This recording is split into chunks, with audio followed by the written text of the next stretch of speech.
I've got to say, I get shivers up and down my spine every time I read the facts in this High Court negligence case. Mr. Retsas was a young woodworking apprentice who was required as part of his duties to use a type of circular saw called a Robinson dimension and variety saw. Now, I don't know anything about woodworking saws, but apparently this was quite a flexible piece of kit with a number of different uses. Just as obviously, it was pretty dangerous. You don't need to be a rocket scientist to know that wearing razor-sharp blades require absolute care. The Robinson did come with guards for the blade, but the guards didn't totally prevent access to the blades. They protected the operator as much as possible while still allowing the saw to perform its function.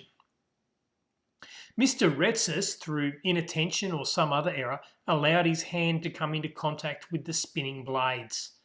His hand was severely injured, and he sued his employer for negligence, arguing that because the severity, the gravity of the danger from the blades was so high, his employer bore a heavy duty of care.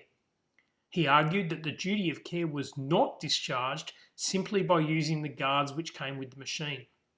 The court disagreed on the basis that a person who has a duty of care in negligence can only sensibly be asked to do those things which are practically possible.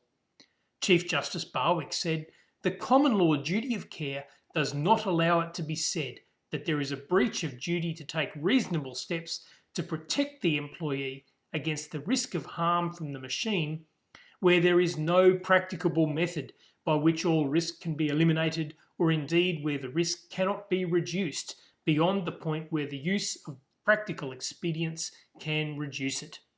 In other words, the duty of care has to be limited to things which can actually sensibly be done in the context of the situation.